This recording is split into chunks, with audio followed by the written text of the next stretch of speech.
Welcome to Chennai IAS academy. So Chennai IAS அகாடமியில் வந்து already தமிழில் தான் பார்த்துட்டு தான் உள்ளே வந்திருப்பீங்க. என்ன அப்படின்னு பார்த்தீங்கன்னா, தேர்வு டிஎன்பிஎஸ்சி குரூப் 4 தேர்வில் இப்படி படித்தால் தமிழில் 95 மதிப்பெண்களுக்கு மேல் எடுக்கலாமா அப்படின்னு சொல்லிட்டு பார்த்துருப்பீங்க. ஸோ தமிழ்ன்றது வந்து ஒரு பேசிக்கான எலிஜிபிலிட்டி டெஸ்ட்டாக குரூப் 4க்கு மாற்றிருக்காங்க. Plus eligibility plus mark scoring test. அதுதான், அதாவது வந்து அந்த தமிழ் தேர்வில் நீ தகுதியும் பெற வேண்டும், அதே நேரத்தில் அதில் நல்ல மார்க் எடுத்தால் தான் உனக்கு அந்த குரூப் 4க்கான பதவியை வந்து நீ வந்து என்ன பண்ணிக்க முடியும், உறுதிப்படுத்திக்க முடியும். நம்ம இந்த வேலைக்கு போகிறோம், இந்த வேலைக்கு வந்து நமக்கு தெளிவாக தீர்மானமாக இந்த வேலைக்கு போனோம்னா நம்ம நல்ல மார்க் எடுக்கணும் தமிழில் அப்படின்னு சொல்லிட்டு. ஏன் அப்படின்னு பார்த்தீங்கன்னா, எல்லாருக்குமே தெரியும் தேர்வுடைய பேட்டர்ன் என்னன்ட்டு. ஸோ 200 கொஷின்ஸ் வரப்பொழுது, தமிழில் 100 கேள்விகள் வரப்பொழுது, பாக்கி இருக்கக்கூடிய 100 கேள்விகளில் 75 கேள்விகள் வந்து ஜென்ரல் ஸ்டடீஸில் வரப்போகுது, 25 கேள்விகள் வந்து கணிதத்தில் வரப்போகுதுன்றது எல்லாருக்குமே தெரிஞ்சு போன ஒரு விஷயம் தான். அப்போ நம்ம அதிக முக்கியத்துவம் வந்து லாங்குவேஜ் தமிழுக்கு கொடுத்து ஆகணும், அதற்கு அடுத்தது கணிதத்துக்கு கொடுத்தாகணுன்றது எல்லாமே உங்களுக்கு தெரிஞ்ச விஷயம் தான். ஸோ அதற்கான ஒரு சின்ன முயற்சியாக தான் சென்னை ஐஏஎஸ் அகாடமியில் இன்னைக்கு இந்த முயற்சி எடுத்திருக்கோம். ஸோ நல்லா லிசன் பண்ணுங்க, இந்த வீடியோவை ஸ்கிப் பண்ணாமல் பாருங்க. ஏன் சொல்ல வரோம், எதுக்கு சொல்ல வரோன்றது உங்களுக்கு அப்போ தான் புரியும். ஓகேங்களா? So first Tamil is an eligibility test அப்படின்னு சொல்லிட்டாங்க. அப்போ நம்ம தமிழுக்கு வந்து அதிகமாக முக்கியத்துவம் கொடுத்தாகணும். அதில் வேற எந்த விதமான சேஞ்சஸ்மே இல்லை. பிகாஸ் தமிழ் படித்தாதான் வேலை கன்ஃபார்ம் ஆக போகுது குரூப் 4ல். ஸோ அந்த தமிழ் எப்படி சார் படிக்கிறது, எனக்கு புக்கு இல்லை, சமச்சீர் புக்கை என்னால் 6th to 10th கலெக்ட் பண்ண முடியல. ஏன்னா 6th to 10th தான் கேள்விகள் வரப்போகுது.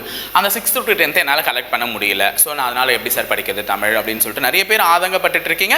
ஸோ இதற்கான ஒரு புது முயற்சியாக தான் சென்னை ஐஏஎஸ் அகாடமி என்ன பண்ணியிருக்கு உங்களுக்கு அப்படின்னு பார்த்தீங்கன்னா, உங்களுக்கு 6th to 10th வரையும் இருக்கக்கூடிய ஒரு மெட்டீரியல். ஓகேங்களா? ஸோ இப்போ நாங்கள் வந்து இன்னைக்கு இங்கே பிடிஎஃப் எதை இணைக்க போகிறோம்னு பார்த்தீங்கன்னா, 6 மற்றும் 7ஆம் வகுப்புக்கான பிடிஎஃப் வந்து இந்த வீடியோவில் உங்களுக்கு இணைக்க போகிறோம். ஸோ 6 மற்றும் 7ஆம் வகுப்பில் இருக்கக்கூடிய எல்லா கொஷின்ஸுமே உங்களுக்கு ஒரு ஒன்லைனர்ஸ் தான். முக்கியமாக சொல்கிறேன், ஒரு ஒன்லைனர்ஸ் தான் கொடுத்துருக்காங்க. ஸோ ஒரு கேள்வி படிச்சிங்கன்னா அந்த கேள்விக்கான பதில் என்ன, அந்த பதிலை வச்சு அந்த சப்ஜெக்ட் அந்த ஒரு டாப்பிக்னு எடுத்துக்கிட்டிங்கன்னா, இப்போ பாருங்கள் பாரதியம் அன்றைய நாற்றங்கள் அப்படின்னு சொல்லிட்டு அந்த டாப்பிக்னு எடுத்துக்கிட்டிங்கன்னா அதில் என்னென்னலாம் இருக்குது, பராபர கண்ணியை பற்றி என்னென்னலாம் படிக்கலாம். ஸோ கொஷின் பேட்டர்ன் எப்படிலாம் அமைக்கிறதுக்கான வாய்ப்பு இருக்குது, கொஷின்ஸ் எப்படிலாம் கேட்கறதுக்கான வாய்ப்பு இருக்குன்னு சொல்லிட்டு உனக்கு இன்ச் பை இன்ச் வந்து ஒரு ஒன்லைனர்ஸாக நாங்கள் வந்து ப்ரொவைட் பண்ணியிருக்கோம். ஸோ இன்னைக்கு வந்து இந்த வீடியோ கீழே உனக்கு 6th, 7th and then 8th, ஓகேவா, 6th, 7th and then 8th 3 PDF வச்சிருக்கோம். ஸோ இந்த 3 PDF நீ படிக்கும் பொழுதே உனக்கு என்ன ஆகிடும்னு பார்த்தீங்கன்னா, ஓரளவுக்கு அந்த 3 ஸ்கூல் புக்ஸுமே படித்த ஒரு திருப்தி கிடைச்சிடும். ஓகேவா? ஸோ இப்படி படிச்சேன்னா நீ கண்டிப்பாக 95 மார்க்குக்கு மேலே எடுக்கலாம். ஸோ இதற்கான ஒரு டெஸ்ட் கொஷின் பேப்பரையும் நாங்கள் வந்து ஃபியூச்சரில் வந்து அப்லோட் பண்ணுறோம் உங்களுக்கு. ஓகேவா?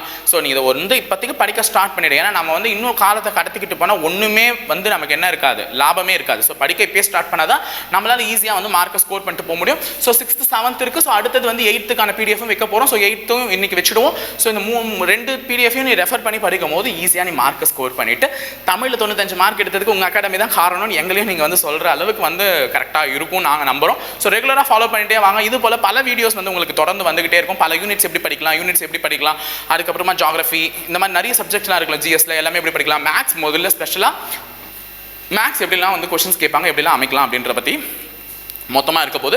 ஸோ தொடர்ந்து ஃபாலோ பண்ணிகிட்டே வாங்க, வெயிட் பண்ணிகிட்டே இருங்க எப்படிலாம் கொஷின்ஸ் கேட்க போகிறாங்க, அதுக்கு நம்ம எப்படிலாம் ஆன்சர் பண்ண போகிறோம்னு சொல்லிட்டு இந்த பிடிஎஃப் படிச்சு ரெடியாக இருங்க. தமிழுக்கான 3, 6, 7 மற்றும் 8லேருந்து கொஷின்ஸ் ரெடியாக வந்துகிட்டே இருக்கு. ஸோ கைஸ் மறக்காமல் பிடிஎஃப் போயிட்டு டிஸ்கிரிப்ஷன் பாக்ஸில் டவுன்லோட் பண்ணிக்கோங்க. ஓகேங்களா? Thank you. All the very best for your upcoming TNPSC exams. Thank you.